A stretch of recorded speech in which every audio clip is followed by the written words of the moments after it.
Hello everyone, my name is Nindya Gandes Mustikaningtyas. I'm student of Faculty of Management in Asia Cyber University. And now I want to present my final examination from English subject from my professor, Mr. Evert Haryanto Hilman. And the topic that I would like to share that is given from Mr. Effort is English studies in Indonesia. So, English language is now inseparable with our daily life because we live in more global society through online and also offline, especially in Indonesia. There are already a lot of companies that require English ability to the applicants. Not only foreign company, but also local or national company apply that requirement. So it is important for us to learn English. But how do we learn English? Maybe if our parents and environment don't do, I would say at school. First of all, school already have English subject in its curriculum. At some stage, as long we are focused and really following the syllabus, attending classes, doing the assignment and doing the exams, I'm sure that we will know English. We won't be totally blind about the language. And how to master it? Of course, we need to practice more. And here I want to share with you especially about um, English studies in Indonesia. And I also got an opportunity to interview one of education practitioner to talk about it, to see what she thinks about English studies in Indonesia. Let me introduce you about her, Mrs. Anastasia Kuraeva.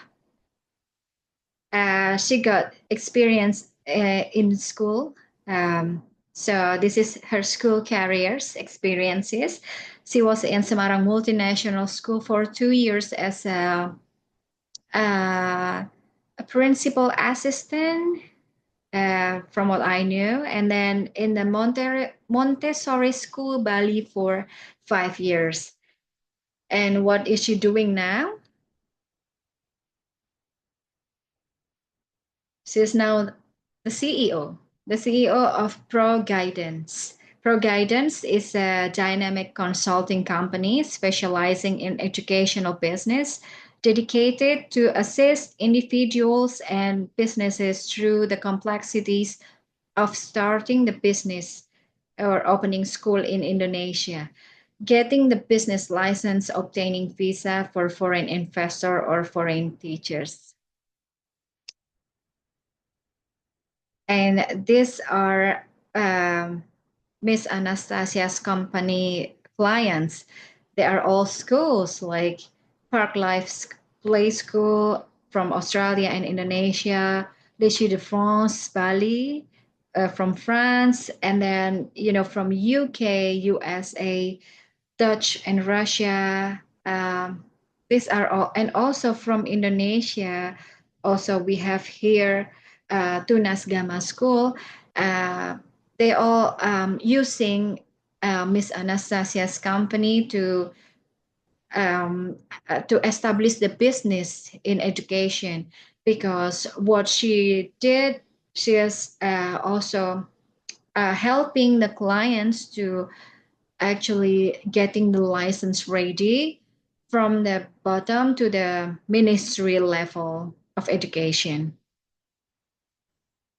So, what does she thinks about English learning or curriculum in Indonesia?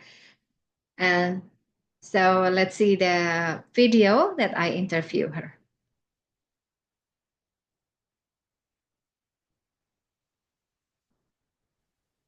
So now we are with Miss Anastasia. That I would like to ask for the questions that Mr. Effort gave me. So, hello, Miss Anastasia. How are you? Hi, Nindya. I'm good. How are you? I'm good, thank you. So, thank you for your time All right. this afternoon. So, Mm-hmm. since I know you handle international schools in Indonesia, I would like to ask your opinion about English curriculum in Indonesia. And maybe you can also give us a bit of overview or comparison to international English curriculum. That's my question. Thank you. All right. Okay. Happy to answer that. In my opinion, and it's a bit of personal opinion and based on what I experienced handling few schools in Indonesia, we cannot really compare both Indonesian, like English, what for Indonesian student curriculum and also the international schools English curriculum because our English in Indonesia, it's more of the ESL, which is like English as the second language, which is it should be. Uh, Overall, it's actually good and interactive now, especially with Curriculum Merdeka, the newest, the like earliest, like latest that right now we are in the curriculum. So it's pretty much very active and it involves so much with the students, including projects. So it's good. We can improve in a way that when they are older in get into the high school, they can put more of the like literature, like what the international schools have, because students need to start really actively writing because they're going to need it in the university kind of like things. And the university, which is like the higher education, should involve that or requires that to get in to the college level kind of education. So in a way that our level of English is almost the same as the English curriculum in international schools such as Cambridge or IB, whatever curriculum that they have. So our students can actually be ready if they applying for a college or university abroad. So yeah, that's my opinion. Oh, wow. That's really brief explanation, but it's include all. Thank you very much. Um, well, No yeah, problem. actually, well, that's actually that's about all. All And right. thank you very much for sharing with us your amazing experience of handling international schools. So we have overview not only the curriculum in Indonesia, but also we know the curriculum from international school in Indonesia. Thank you very much. Thank you for your time, Ms. Anastasia. Pleasure. No problem, India. Well, Bye. have a good Have day. a Bye good day. bye. You too. Bye.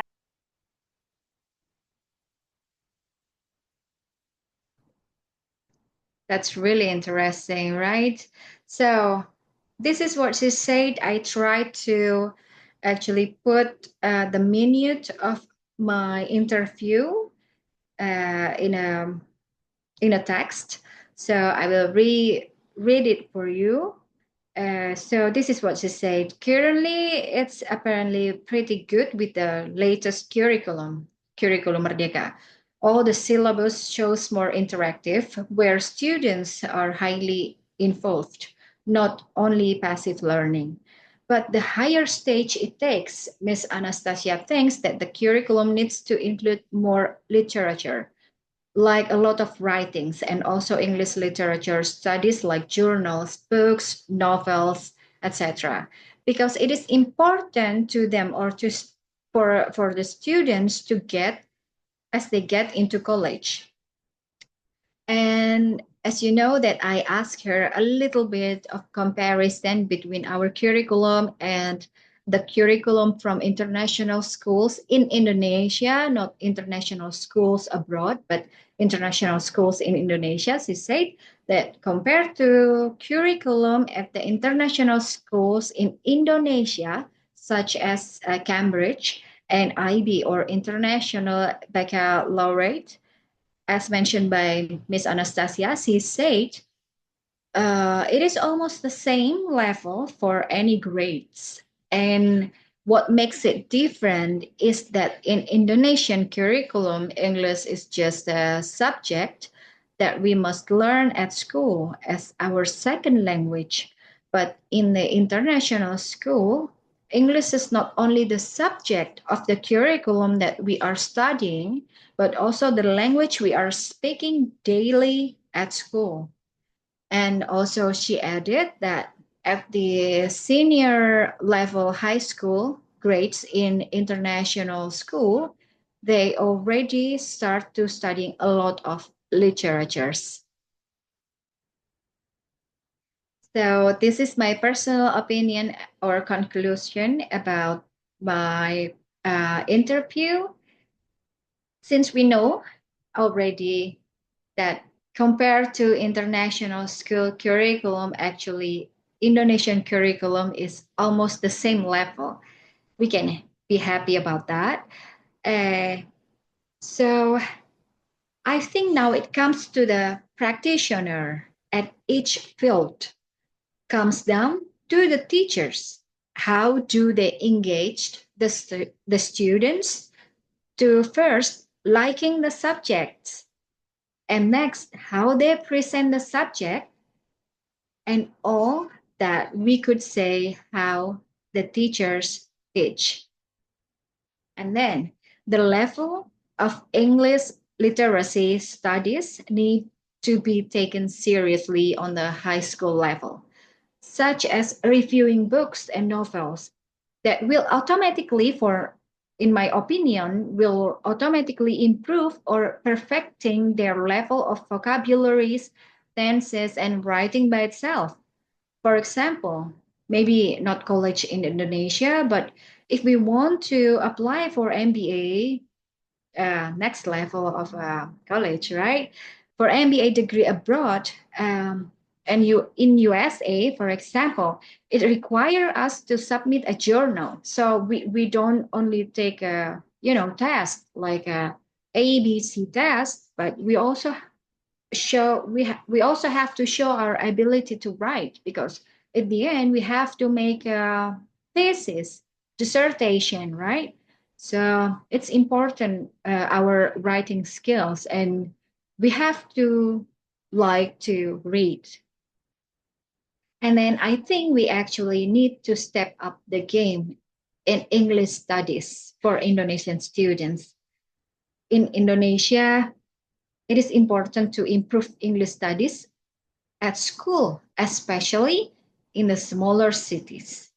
Because remember, opportunity is the same for everyone. We can't be the last on the list because of the language barriers. And that's about all. Thank you very much, for giving me the opportunity to present my research about about English studies in Indonesia.